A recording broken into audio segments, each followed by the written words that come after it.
आज है 6 जून 2026 दिन शनिवार। नमस्कार, दिल्ली न्यूज में आपका बहुत बहुत स्वागत है। चलिए देखते हैं आज की 25 फटाफट काम की और महत्वपूर्ण बड़ी खबरों को। पर इससे पहले वीडियो को लाइक करना बिल्कुल न भूलें। मालवीय नगर अग्निकांड पर सख्त कार्रवाई, दोषी अधिकारियों को जेल की चेतावनी। मालवीय नगर अग्निकांड के बाद दिल्ली की मुख्यमंत्री रेखा गुप्ता ने बड़ा और सख्त रुख अपनाया। मुख्यमंत्री ने स्पष्ट किया कि हादसे में लापरवाही बरतने वाले अधिकारियों और जिम्मेदार लोगों को खिलाफ कड़ी कार्रवाई की जाएगी। उन्होंने कहा कि जांच में दोषी पाए जाने वाले अफसरों को केवल निलंबन नहीं बल्कि जेल भी भेजा जा सकता है। ओला उबर को नई चुनौती, दिल्ली में शुरू हुई ईवी कैब सेवा, 50% छूट। दिल्ली एनसीआर में नई इलेक्ट्रिक कैब सेवा ग्रीन एसएम लीमो की शुरुआत हो गई है, जिससे ओला उबर को कड़ी प्रतिस्पर्धा मिलने की उम्मीद है।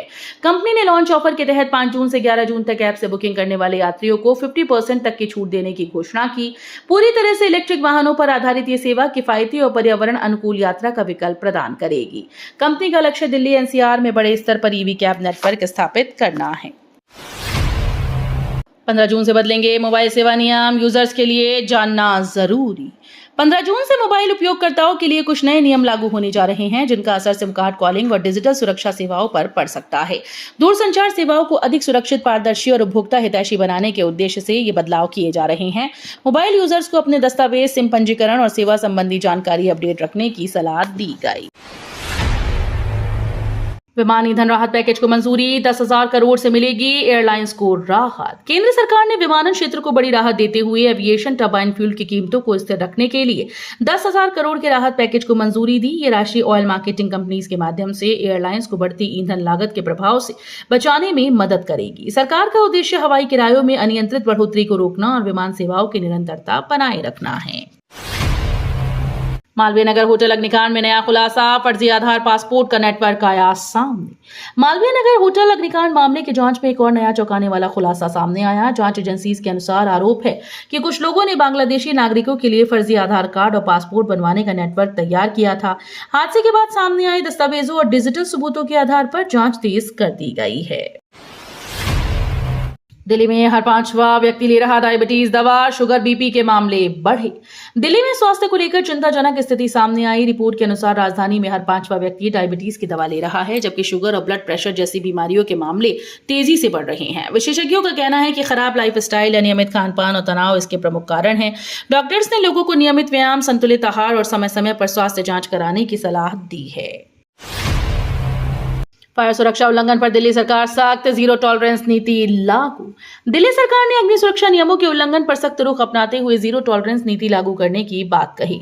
हाल के अग्निकांडों के बाद सरकार ने स्पष्ट किया कि फायर सेफ्टी मानकों की अनदेखी करने वाले संस्थानों, भवन मालिकों और जिम्मेदार अधिकारियों के खिलाफ कड़ी कार्रवाई की जाएगी। निरीक्षण अभियान तेज किए जा रहे हैं और सुरक्षा मानकों के पालन की लगातार निगरानी होगी। महिलाओं की सुरक्षित यात्रा हेतु एलजी संधू का रोड मैप, घर तक सुरक्षा फोकस। दिल्ली में महिलाओं की सुरक्षा को और मजबूत बनाने के लिए उपराज्यपाल वीके सक्सेना ने व्यापक रोड मैप तैयार किया। इस योजना में दिल्ली ट्रांसपोर्ट कॉर्पोरेशन बसेस से लेकर महिलाओं के घर पहुंचने तक सुरक्षा व्यवस्था को सुदृढ़ करने पर जोर दिया गया। सीसीटीवी निगरानी, बेहतर प्रकाश व्यवस्था, संवेदनशील क्षेत्रों में सुरक्षा बढ़ाने और विभिन्न एजेंसीज के समन्वय जैसे कदम शामिल हैं। दिल्ली आंगनवाड़ी में भर्ती, 12वीं से लेकर एमए पास उम्मीदवारों को बड़ा मौका। दिल्ली में आंगनवाड़ी विभाग में विभिन्न पदों पर भर्ती की प्रक्रिया शुरू की गई। इस भर्ती के तहत 12वीं पास से लेकर स्नातक और एमए पास उम्मीदवार आवेदन कर सकते हैं। चयन प्रक्रिया में योग्य उम्मीदवारों को बच्चों और महिलाओं से जुड़ी योजनाओं के क्रियान्वयन में जिम्मेदारी दी जाएगी। आवेदन प्रक्रिया ऑनलाइन और निर्धारित नियमों के तहत पूरी की जाएगी। विश्व पर्यावरण दिवस पर सीएम रेखा गुप्ता ने 18 नमो ऑक्सीजन पार्क का किया उद्घाटन। विश्व पर्यावरण दिवस के अवसर पर दिल्ली की मुख्यमंत्री रेखा गुप्ता ने राजधानी में 18 नमो ऑक्सीजन पार्क का उद्घाटन किया। इस मौके पर उन्होंने शहरी क्षेत्रों में हरियाली बढ़ाने और अधिक से अधिक पेड़ लगाने पर जोर दिया। मुख्यमंत्री ने कहा कि पर्यावरण संरक्षण के लिए जनभागीदारी जरूरी है और हर नागरिक को पौधारोपण अभियान से जुड़ना चाहिए। दिल्ली मेरठ एक्सप्रेसवे का हिस्सा 7 जून तक बंद, वाहन चालकों के लिए नया रूट जारी।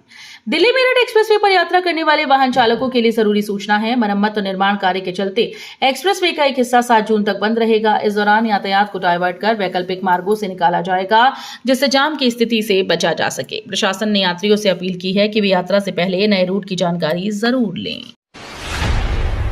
कॉकरोच पार्टी प्रदर्शन से पहले केजरीवाल की सलाह, मुद्दों पर सड़क पर उतरे।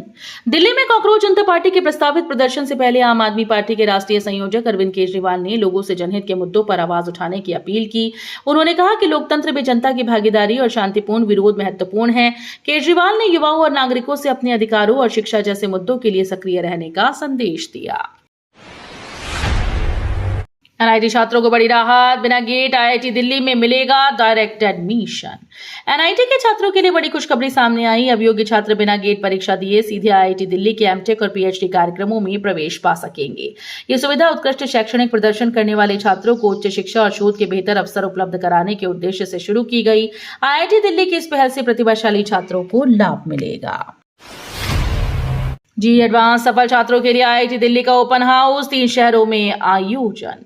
जी एडवांस में सफल छात्रों को मार्गदर्शन देने के लिए आईआईटी दिल्ली ने विशेष पहल की। संस्थान दिल्ली, हैदराबाद और बेंगलुरु में ओपन हाउस कार्यक्रम आयोजित करेगा। इस दौरान छात्र और अभिभावक विभिन्न पाठ्यक्रमों, प्रवेश प्रक्रिया, शोध अवसरों और कैंपस जीवन से जुड़ी जानकारी प्राप्त कर सकेंगे। विशेषज्ञ छात्रों के सवालों के जवाब देंगे और करियर विकल्पों पर चर्चा करेंगे।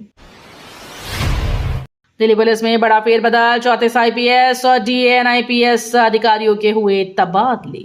दिल्ली पुलिस में बड़ा प्रशासनिक फेरबदल किया गया। उपराज्यपाल की मंजूरी के बाद 34 आईपीएस और डैनिप्स अधिकारियों के तबादले और नई तैनातियों के आदेश दिए गए। इस बदलाव में कई जिलों, ट्रैफिक क्राइम ब्रांच और विशेष इकाइयों के अधिकारियों को नई जिम्मेदारियां सौंपी गई। पुलिस प्रशासन का कहना है कि ये कदम कानून व्यवस्था को और मजबूत करने और कार्यक्षमता बढ़ाने के उद्देश्य से उठाया गया। दिल्ली में 1 जुलाई से शुरू होगा कांवड़ समितियों का रजिस्ट्रेशन, तैयारियां तेज। दिल्ली में आगामी कांवड़ यात्रा को लेकर तैयारियां तेज हो गई। प्रशासन ने घोषणा की है कि कांवड़ समितियों का रजिस्ट्रेशन 1 जुलाई से शुरू किया जाएगा। पंजीकरण के बाद समितियों को शिविर लगाने और आवश्यक सुविधाओं के लिए अनुमति दी जाएगी। सुरक्षा, यातायात और श्रद्धालुओं की सुविधाओं को ध्यान में रखते हुए विभिन्न विभागों के साथ समन्वय किया जा रहा है।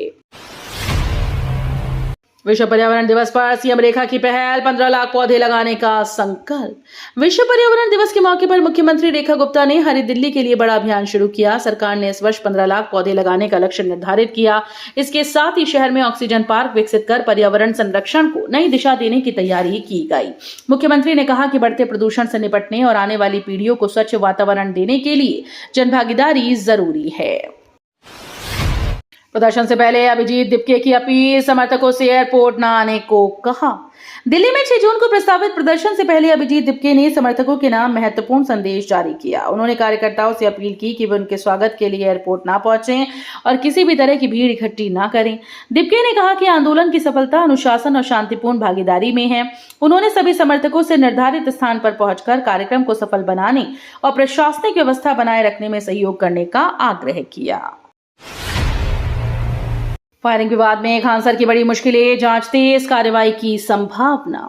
प्रसिद्ध शिक्षक खान सर से जुड़े फायरिंग विवाद मामले में जांच एजेंसीज की कार्रवाई तेज हो गई। मामले में दर्ज शिकायतों और उपलब्ध साक्ष्यों के आधार पर पुलिस विभिन्न पहलुओं की जांच कर रही है। अधिकारियों ने अभी किसी गिरफ्तारी की आधिकारिक पुष्टि नहीं की, लेकिन पूछताछ और कानूनी प्रक्रिया जारी है। न्यू प्रोफेसर हत्या मामले में करीबी पर शक, कई लोगों से पूछताछ जारी। दिल्ली विश्वविद्यालय के एक प्रोफेसर की हत्या के मामले में पुलिस जांच तेज हो गई। जांच एजेंसीज को मृतक के किसी करीबी व्यक्ति की भूमिका पर शक है, जिसके आधार पर कई लोगों को हिरासत में लेकर पूछताछ की जा रही है। पुलिस घटनास्थल से मिले साक्ष्यों, सीसीटीवी फुटेज और कॉल रिकॉर्ड की भी जांच कर रही है। अधिकारियों का कहना है कि सभी पहलुओं को ध्यान में रखकर जांच आगे बढ़ाई जा रही है। दिल्ली के ग्रामीण क्षेत्रों को स्वास्थ्य सौगात, खुलेंगे 2 नए आयुष्मान आरोग्य मंदिर। दिल्ली के ग्रामीण इलाकों में स्वास्थ्य सुविधाओं को मजबूत करने की दिशा में बड़ा कदम उठाया गया। मंगेशपुर और फतेहपुर बेरी में नए आयुष्मान आरोग्य मंदिर खोले जाएंगे। इन केंद्रों के माध्यम से स्थानीय लोगों को प्राथमिक स्वास्थ्य सेवाएं, जांच परामर्श और आवश्यक दवाएं उनके क्षेत्र में ही उपलब्ध हो सकेंगी। सरकार का उद्देश्य ग्रामीण आबादी तक बेहतर स्वास्थ्य सुविधाएं पहुंचाना और उपचार के लिए लंबी दूरी तय करने की जरूरत को कम करना है। सीएम रेखा गुप्ता हमले मामले में सीसीटीवी बंद होने पर उठे नए सवाल। मुख्यमंत्री रेखा गुप्ता पर कथित हमले से जुड़े मामले में अदालत की सुनवाई के दौरान एक गवाह के बयान ने नए सवाल खड़े कर दिए। गवाह ने दावा किया कि घटना वाले दिन संबंधित क्षेत्र के सीसीटीवी कैमरे बंद थे। इस खुलासे के बाद सुरक्षा व्यवस्था और ड्यूटी पर तैनात सुरक्षा कर्मियों की भूमिका पर भी चर्चा तेज हो गई। अदालत में मामले की सुनवाई जारी है।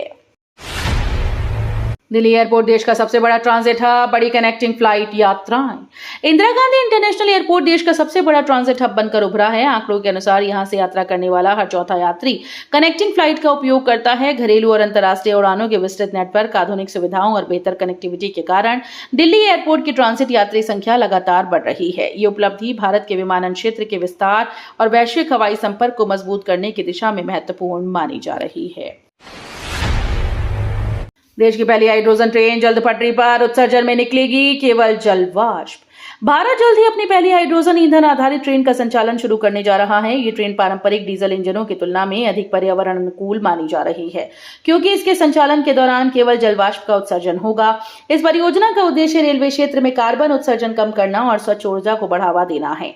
हाइड्रोजन तकनीक से लैस ये ट्रेन ऊर्जा दक्षता और हरित परिवहन की दिशा में बड़ा कदम मानी जा रही है। पीएफआई पर गंभीर आरोप, तख्तापलट की साजिश मामले में आरोप तय करने के आदेश। देश विरोधी गतिविधियों और कथित तख्तापलट की साजिश से जुड़े मामले में अदालत ने पॉपुलर फ्रंट ऑफ इंडिया के खिलाफ आरोप तय करने की प्रक्रिया आगे बढ़ाने का आदेश दिया। जांच एजेंसी का आरोप है कि संगठन के कुछ सदस्यों ने भारत में अस्थिरता फैलाने और कट्टरपंथी विचारधारा को बढ़ावा देने की साजिश रची थी। मामले की जांच लंबे समय से जारी है और कई आरोपियों के खिलाफ विभिन्न धाराओं में कार्रवाई की गई। तो ये थी आज की बड़ी खबरें। रोजाना ऐसे ही सबसे पहले अपडेट पाने के लिए चैनल को सब्सक्राइब करना बिल्कुल न भूलें। धन्यवाद।